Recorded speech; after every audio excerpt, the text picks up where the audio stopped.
Hai teman-teman, kembali lagi bersama saya David Cahyadi dan hari ini saya ingin gimana ya? Saya cuma ingin bercerita gitu loh mengenai suatu permasalahan yang cukup sering kita temui dalam dunia usaha gitu ya. Saya juga nggak tahu ini saya mau kasih judul apa ya. Tapi mungkin saya pikirin lah ya. Tapi kurang lebih ceritanya begini. Jadi kalau misalkan ada seorang pedagang bakmi ya, dia di gerobakan. Jadi dia termasuk sukses lah, dia jago bikin bakminya. Dia jual bakmi itu satu hari bisa 20 mangkok. 20 mangkok dia tawarin, dia mangkal di depan sebuah perkantoran. Nah, dia bisa jual 20 mangkok sehari. Nah, itulah laris manis. Pokoknya dia bawa 20 mangkok habis ya, dia bawa 22 habis. Tapi nah, sekarang dia bertanya gitu loh. Saya jual tiap hari laris manis. Saya kalau mau expand, saya mau menaikkan penjualan saya itu bagaimana caranya? Pertanyaan logis kan? Kita kalau ikut seminar kan sering dibilang, nah Anda apa sih? Anda kembangkan online lah, Anda kembangkan titip usaha dropshipper supaya misalkan Anda satu apa? Jadi penjualan Anda bisa meningkat drastis. Nah, tapi sebelum saya sampai ke sana, saya akan ceritakan lah ya apa sih masalah yang diketemukan oleh si penjual bakmi tadi. Nah, dia akan berpikir, kalau satu hari saya bisa jual 30, alangkah bagusnya. Apakah profit saya 2 kali lipat? Biasanya begitu kan, nikmati penjualan Anda bisa 10 kali lipat, profit Anda bisa 10 kali lipat juga. Nah, ini hati-hati ya, karena dalam bisnis itu hitungannya tidak begitu. Sayang sekali hitungannya tidak. Jadi belum tentu omset Anda naik 10 kali lipat, belum tentu profit Anda naik 10 kali lipat. Jadi itu adalah sebuah gimana ya? Oke lah gini lah, saya jelaskan saja ya. Misalkan si tukang bakmi tadi, satu hari dia bisa jual 20 mangkok. Nah sekarang dia mau targetkan saya mau jual 30 mangkok lah. Nah tapi kan manusia, namanya sebuah usaha itu kita pasti ada limit kapasitas kita. Misalkan sebuah kafe. Saya misalkan tadi tukang bakmi ya, 20 mangkok. Sekarang dia mau jual 30 mangkok, dia pasti nggak bisa sendirian. Kalau 20 sama 21 sama 22, oke lah saya bisa lah keringetan sedikit ya, saya bikin lebih banyak paginya ya. Saya jual lebih banyak, keringetan sedikit, oke lah saya masih handle. Tapi kalau sudah masuk 30, saya harus ada orang untuk bantu saya, minimal di rumah, bikin bakminya, bikin toppingnya, atau mungkin kalau di lapangan itu mungkin yang cuci piring atau gimana ya. Pokoknya ada karena satu titik di mana dia udah nggak bisa kerja sendiri lagi. Dia kalau mau expand, dia harus ada tambahan orang. Nah kalau misalkan dia jual satu hari 20 mangkok, anggap satu mangkok untung 5.000 aja ya, berarti 100.000 satu hari. Kan kalau dia kerja sendiri kan untungnya 100.000 buat dia. Tapi kalau misalkan dia pekerjakan orang kedua, misalkan gajinya katakanlah 50.000 saja ya. Berarti dia harus jual berapa? 20 mangkok kedua untuk 10 mangkok kedua untuk tutup gajinya si asisten dia. Jadi kalau misalkan dia cuma jual 30, profitnya nambah nggak?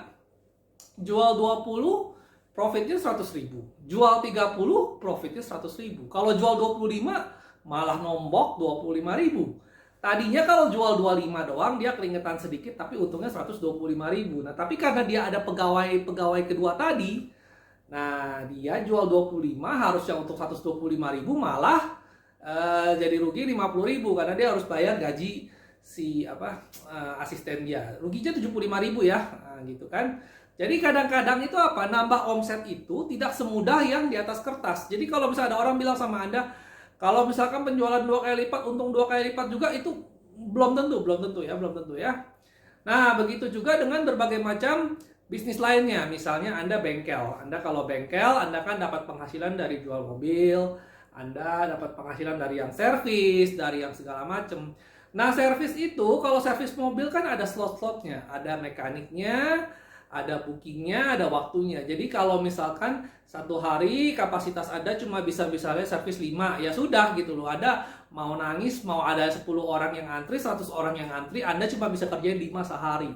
Jadi untuk menaikkan profitnya, Anda harus buka bengkel baru, atau Anda harus ada lahan baru, Anda harus ada teknisi lagi, Anda harus ruang tunggu yang lebih besar segala macam. Jadi nggak semudah itu ya. Kita bilang istilahnya apa? Tambah kapasitas, tambah omset sama dengan tambah profit. Jadi nggak semudah itu juga. Nah, saya kasih contoh lagi misalnya kafe. Kalau kafe itu udah rame, gimana cara tambah profitnya? Ya bingung. Kenapa? Karena kan kalau udah rame itu orang datang 10 kali lipat juga nggak muat kan. Misalkan kafe dia harus duduk kan, orang harus duduk, kita nggak bisa usir kan, datang mesti tunggu mereka beres, kita baru bisa terima orang baru lagi. Nah, jadi setiap bisnis itu biasanya ada yang namanya satu titik, di mana titik itu sudah optimal. Untuk bisa break ini optimal ini butuh kerja keras dan butuh ekstra, dan bisa juga menjadi suatu kesalahan fatal. Misalnya gini, jadi kalau Anda belum siap, Anda over expand itu bisa fatal juga. Kalau tadi misalkan analogi tukang bakmi ini, kalau misalkan dia dagang sendirian dulu sementara waktu sampai 2-3 tahun sampai modalnya kuat, dia baru bisa sewa kios, dia baru ada meja 5, nah dia baru bisa hire orang, disitulah akan pas gitu loh. Kenapa? Dia ada tempat, dia ada pegawai, dia ada satu hari karena dia ada tempat sendiri, dia bisa jual lebih banyak, terus pendatangnya juga kemungkinan jual. Kalau kamu di gerobak lah ya, semaksimal-maksimalnya orang kan nggak mungkin dong antri sampai kayak ular gitu cuma untuk makan gerobakan kan. Lagi pula gerobak itu kan terbatas, kamu bisa bawa stok berapa sih mie-nya ya kan. Nah itu kan kita dibatasi oleh ruang dan waktu gitu. Kita kan sepinter-pinternya kita kerja, kita kan nggak bisa masak sampai 1000 mie dalam sehari kan, tangan kita tetap dua, betul kan saudara-saudara. Nah kalau di gerobak itu kan pancinya tetap satu, jadi kan ya maksud saya ngerti ya. Jadi kita tuh juga terbatas, kita nggak bisa bilang walaupun ada demand-nya ada, kita nggak bisa tahu semuanya gitu. Kita cuma bisa mentok maksudnya jual 20. Nah kalau kita kalau kita mulai tambah pegawai, kita cuma jual 30, berarti yang kadang-kadang kita tuh membuka, kita kita mengekspos diri kita untuk kemungkinan rugi. Kenapa? Kalau jualan 30 aja baru balik modal. Hitungannya saya kalau jalan sendiri saya 400 ribu ya. Sekarang saya kalau ada pegawai 2, saya harus minimal 30. Itu pun cuma buat bayar gaji dia doang. Kalau lagi sepi, berarti saya nombok. Nah, jadi itulah kenapa sebabnya untuk expand itu harus berhati-hati sekali. Jadi bukan bilang kita sudah mentok, kita harus expand. Kalau misalkan Anda mau expand, itu ya PR-nya banyak. Anda harus punya modal minimal 2 tahun. 2 tahun atau berapa lama lah. Nggak bisa bilang, oh saya punya modal ini tutup ini untuk subsidi ini cuma untuk 3 bulan aja. Habis itu saya nggak tahu gimana. Nah, kalau misalkan tadi ya gerobak bakmi tadi ya, berarti dia mesti buka kios, dia mesti mulai cari uang sewa, dia mesti mulai ada orang kedua, ada orang ketiga untuk cuci piring, untuk segala macam. Dia harus mulai bayar pajak, dia harus mulai bayar PBB, harus mulai bayar sewa, bayar keamanan, pokoknya macam-macam deh. Jadi mungkin buat dia bilang, oh lebih baik saya jual sendiri aja deh 20 tapi untungnya bersih. Kenapa? Karena kalau saya buka toko gitu belum tentu rame ya, karena kalau gerobakan dan toko itu kan dua hal yang berbeda ya. Marginnya juga beda. Kalau kamu di gerobakan margin 5.000 itu cukup. Kenapa? Karena yang kamu keluarin cuma keringat, di luar mie, daging dan sebagainya ya, itu kan cost of goods sold itu tetap ya. Tapi kan yang kamu keluarin cuma keringat. Jadi kamu kalau 5.000 itu kamu bersih, kamu kantongin sendiri. Nah, kalau kamu udah buka toko, kamu ada komponen sewa, ada komponen listrik, ada komponen uang keamanan, ada komponen istilahnya teh gimana ya, beli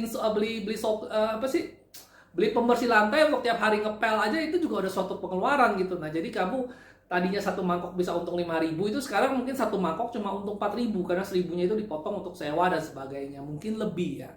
Nah jadi disinilah ilustrasi sebenarnya soal persoalan yang tidak mudah gitu loh. Semua orang, semua usaha itu akan ada satu titik jenuh di mana dia tuh serba salah. Dia mau expand gak bisa, nggak cukup modal, nggak cukup pasar, mungkin nggak cukup tenaga kerja, nggak ada orang yang bisa dipercaya. Dia nggak expand, itu pun juga sudah mentok. Jadi gitu-gitu aja. Nah, untuk bisa pecahkan masalah ini, itu salah satu harus ngalah. Jadi kita harus biasanya, kalau untuk expand, jadi kalau misalkan, saya berikan analogi gimana ya. Kalau untuk expand, kita tuh dana harus siap. Dana tuh harus benar-benar siap berapa kali lipat dari kebutuhan supaya kita bisa tahan dulu. Jadi misalkan gini lah, si tukang bakmi tadi, kalau misalkan dia rasa dia terlalu cepat, dia expand, 1 tahun dia merasa dia sudah siap, dia buka, dia cuma ada tabungan untuk 3 bulan berjalan. Nah, itu sangat riskan sekali. Bisa saja 3 bulan itu dia nggak bisa cepat-cepat kekejar omsetnya. Akhirnya dia malah gulung tikar dan balik ke gerobak lagi. Tapi bayangkan kalau misalkan yang tadi si tukang gerobak bakmi itu dia sabar sebentar, dia 5 tahun dulu kumpulin tabungan, jadi dia bisa tahan 2 tahun. Misalnya gini lah, katakanlah gampangnya saja sewa aja dia bayar 2 tahun di muka, jadi dia nggak usah nggak usah terlalu kejar omset lah. Jadi dia bisa ada stabil, dia bisa ada waktu sampai bangun dia. Kan namanya kita buka di tempat baru kan kita pasti ada pelanggan baru. Kita pasti juga ada tamu baru yang ingin coba segala macam, yang tadinya mungkin nggak mau makan di gerobak sekarang udah di kios dia mungkin mau coba segala macam, harganya mulai naik. Ada pembeli yang tadinya harganya 10.000 dia mau makan, sekarang harganya 12.000 jadi nggak jadi makan, kan ada juga. Jadi kita begitu expand itu adalah sebuah dunia baru gitu loh, kita juga nggak tahu. Mungkin juga ada pelanggan kita yang stay, mungkin ada pelanggan baru, mungkin juga ada pelanggan yang pindah ke tempat lain. Tapi kalau misalkan dia ada waktu 2 tahun, nah dia kan bisa lebih stabil tuh. Sampai dia bisa lebih stabil, nanti pelan-pelan omsetnya sudah nutup dengan gaji pegawai dia, dengan sewanya, nah baru kita itu nanti akan ketemu lagi masalah yang sama gitu loh. Apakah saya harus naik lagi, saya harus sewa 2 ruko lagi sama juga dengan 2 pegawai tadi. Omsetnya nanti akan menjadi pengurang, belum tentu kita untungnya 2 kali lipat. Jadi masalah ini selalu ada ya. Nanti kalau misalkan sudah besar, apakah kita harus buka cabang di kota kedua, kota ketiga, apakah kita harus buka cabang di luar negeri, segala macam. Jadi pertanyaan ini sebenarnya bukan hanya untuk yang kalangan UMKM doang gitu loh, sampai seterusnya, sampai multinational company juga akan tetap ada gitu loh. Apa sih level profit optimum gitu? Sedangkan kalau kita berada di optimum terus, kita nggak bisa break the limit, kita juga tetap tidak akan berkembang, betul nggak?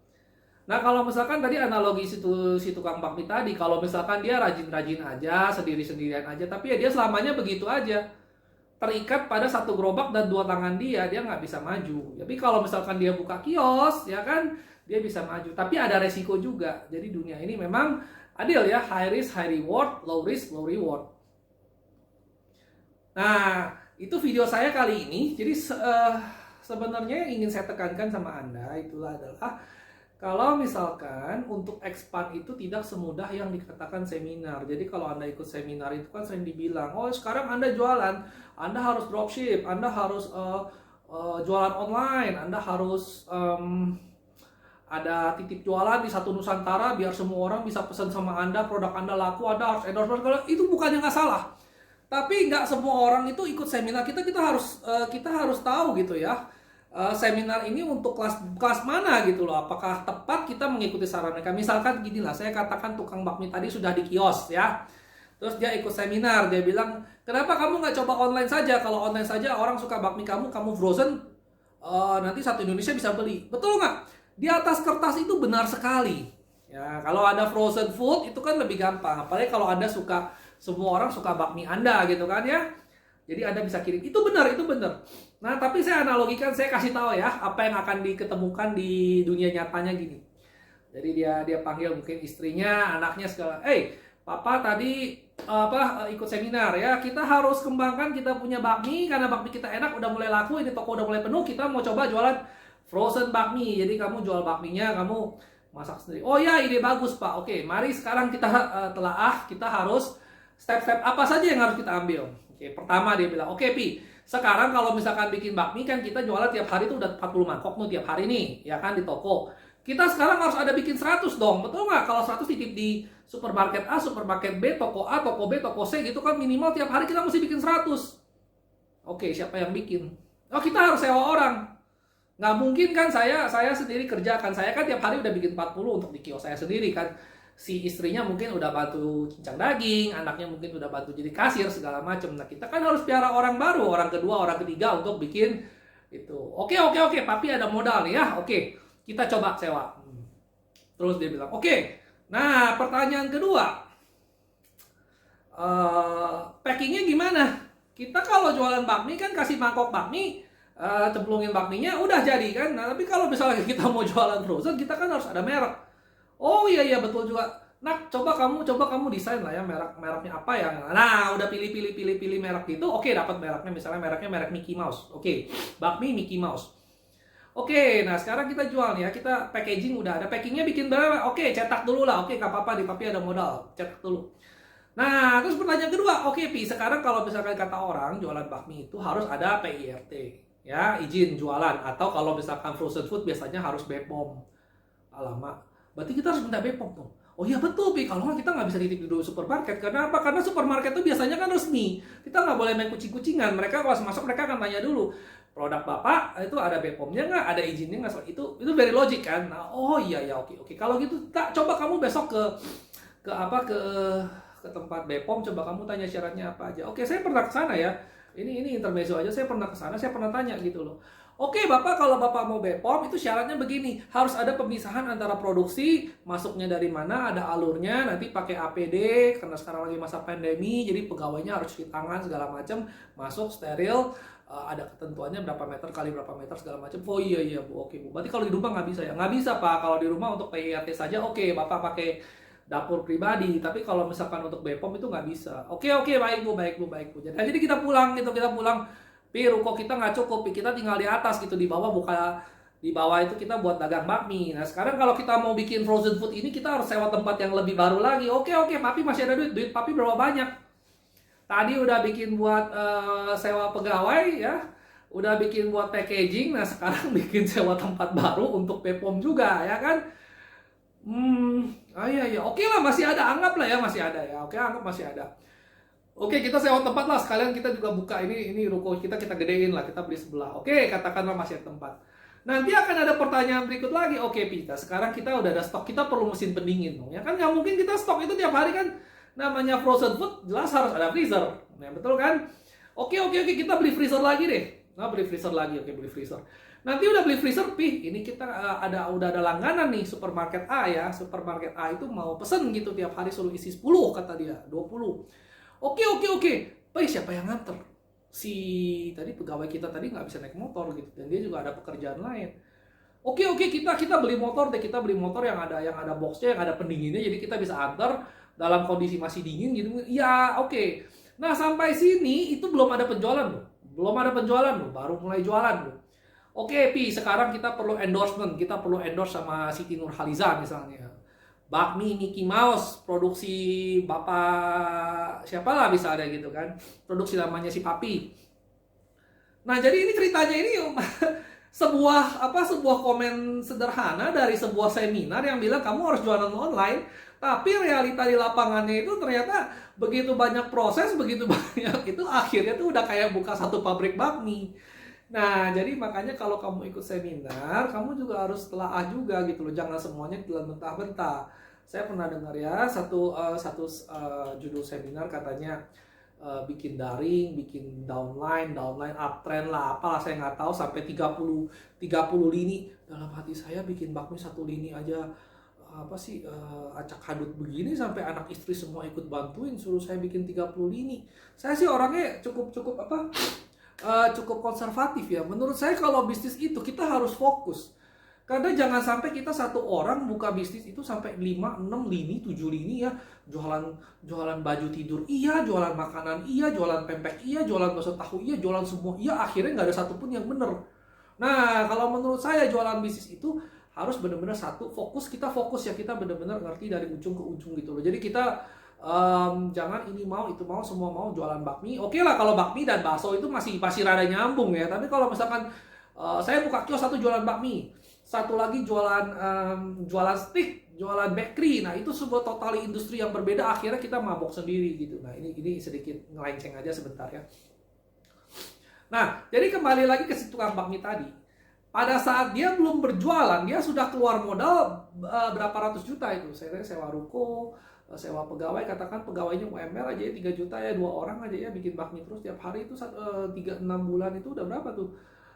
Berarti 6 juta kali 6 36 juta ya, 40 juta itu anggapan itu belum ada jualan loh. Itu dari dia belum jualan, dari untuk frozen food dia belum berjualan ya, sampai harus berjualan gitu. Nah kalau kamu bilang Pi udahlah kalau gitu kita nggak sanggup, kita coba beli freezer kecil. Nah kita kalau ada tamu kita mau datang, kita tawarin frozen food aja lah, boleh gitu. Nah kita boleh nggak kita pasang di Tokopedia misalnya, kita jual bakmi ya boleh aja. Dan biasanya orang akhirnya komprominya ya begitu, dari rumah sendiri, pakai kulkas sendiri, dinginin sendiri, masak sendiri, jual sendiri gitu.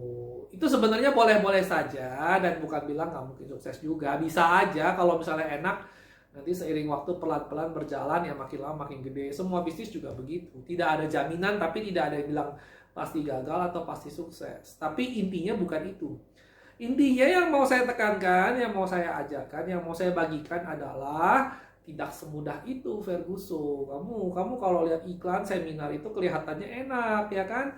Tapi cobalah gitu loh, terapkan sama bisnis Anda sendiri. Kalau Anda mau buka cabang kedua atau kalau misalkan Anda mau meningkatkan sales sampai 50%, Anda hitunglah kebutuhan pegawai, kebutuhan waktu, kebutuhan tempat segala macam. Belum tentu Anda untung kalau cuma naik omsetnya 50 gitu kan. Kalau omsetnya harus naik 100%, itu juga harus lihat dulu pasarnya ada nggak. Kalau misalkan Anda buka bengkel gitu ya, bengkel Anda penuh tiap hari. Bilang saya mau expand, saya mau tambah 2 lantai atau saya mau tambah sebelah aja, saya mau gedein. Nah, katakanlah Anda ada duit, ada, semua ada, tempat ada. Nah, sekarang pelanggannya ada nggak? Karena misalkan orang kan bengkel itu kan, kalau bengkel tambal ban biasanya kan yang sekitar-sekitar aja. Nggak akan saya jauh-jauh ke Cimahi misalnya hanya untuk tambal ban, betul nggak? Saya tambal ban yang paling dekat aja saya sikat. Nah, kalau misalkan bengkel tambal ban saya yang dekat rumah itu, dia tiba-tiba bikin sampai 3 kafling, expand ya, tadinya 1 kafling, sekarang jadi 3 kafling. Apakah saya akan ke sana 3 kali? Nggak juga kan, saya tetap ke sana 1 kali juga kalau misalkan ban saya pecah. Nah, jadi kadang-kadang expand itu permasalahannya tidak semudah itu gitu loh. Karena pasarnya kan segitu-segitu aja, karena satu titik jenuh juga. Oke loh kalau kamu bilang misalnya, Pak saya expandnya ke kecamatan sebelah kan udah ada toko ban yang lain, jadi kamu juga kuenya sama aja gitu loh ya kan. Kalau ini tadinya dia 1 kafling jadi 3 kafling. Nah kalau masuk orang luar berarti 1 kafling dia, 1 kafling orang lain, 1 kafling lagi orang lain lagi, kan sama aja ceritanya kan, pembelinya tetap sama, orang-orangnya tetap sama, sekarang dibagi 3 orang. Nah tukang bakmi tadi juga gitu, kalau misalkan dia buka expand di tempat lain, dia akan bersaing dengan tukang bakmi lain. Ya mungkin dia lebih disukai atau lebih gimana, tapi intinya adalah kuenya itu tetap sama ya. Orang Bandung tuh segitu-segitu aja.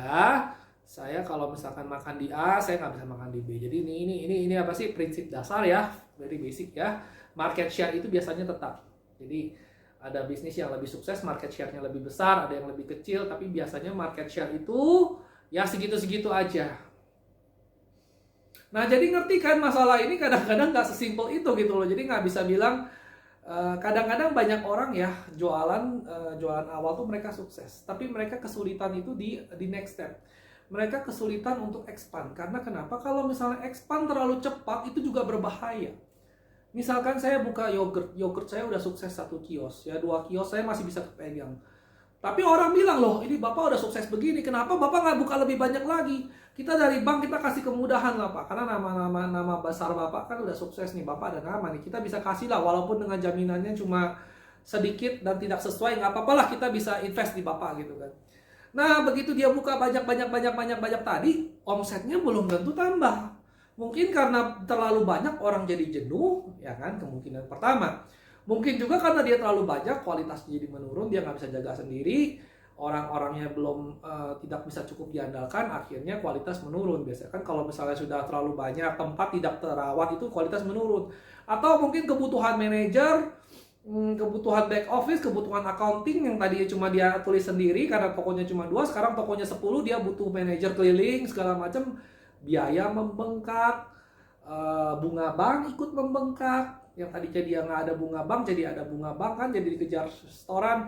Nah gara-gara dikejar setoran takut nggak ada omset, dia akhirnya buka diskon makin laku tapi akhirnya pendapatan makin kecil. Jadi itu bisa juga snowball effect ya. Jadi kalau snowball effect itu apa? Snowball effect itu kalau misalkan satu kerikil gini bergulung-gulung dari atas sampai bawah bisa gede. Jadi karena masalah kecil tadi ya digulung-gulung akhirnya dia sampai ke belit hutang. Nah biasanya cerita klasik ini begini. Biasanya kalau orang expand, buka 1 toko sukses, buka toko kedua langsung sukses, nah langsung pinjem bank, gede-gedean, jaminan, langsung buka 7, akhirnya tumbang. Jadi udah banyak cerita ya, saya nggak boleh sebut nama ya karena itu termasuk aib. Jadi saya nggak boleh sebut nama. Tapi Anda amatilah gitu loh, banyak cerita-cerita klasik dari zaman Indonesia dulu, banyak merek-merek yang sempet awalnya mulai dari kecil-kecilan sampai besar sampai tutup lagi gitu. Jadi untuk bisa expand itu memang sebuah seni, sebuah skill, dan tiap bisnis itu sekali lagi unik ya. Kenapa saya harus tekankan setiap bisnis unik itu? Kenapa? Karena ya memang setiap bisnis itu unik. Anda buka bengkel beda dengan Anda buka salon. Anda buka salon beda dengan Anda buka department store. Jadi department store itu nggak masalah, bukanya gampang. Tapi kalau misalkan Anda buka salon, ya kan, orang suka dengan guntingan Anda buka cabang gimana caranya? Yang gunting kan tetap Anda kan nggak bisa dibagi 3 gitu ya. By appointment, by apa? Akhirnya Anda harus hire orang lain karena kan tangan kita tetap cuma 2. Nah, jadi setiap bisnis itu beda, setiap bisnis itu unik. Ada cara expand yang benar, ada kendala-kendalanya masing-masing, ada kelebihan dan ada kekurangannya masing-masing. Nah, jadi kita harus bijak. Pada saat kita sudah berada di titik yang kita harus expand, itu Anda harus berhati-hati, lebih berhati-hati. Kalau misalkan Anda jualan bakmi doang, itu bermodal otot, bermodal tekun, bermodal ulet, itu Anda bisa maju. Tapi begitu Anda buka cabang kedua, nah disinilah kita perlu sedikit financial literasi, kita perlu sedikit bisa ngitung ya, kita perlu sedikit bisa skenario, kita perlu sedikit bisa mempersiapkan kemungkinan terburuk itu bagaimana, dan ujung-ujungnya kita tetap gambling juga gitu loh. Nggak semua orang yang expand itu selalu bisa sukses. Nah, sekian saja, saya udah ngoceh berapa ya? Udah hampir 25 menit ya. Semoga memang gimana ya, ini saya juga belum bisa ini judulnya apa ya? Judulnya expand atau gimana? Nanti saya pikirin. Nah, tapi jadi semoga Anda apa sih ada sedikit pencerahan ya. Jadi dipikirkan saja, mungkin Anda saat ini belum pada saat titik di mana Anda harus expand.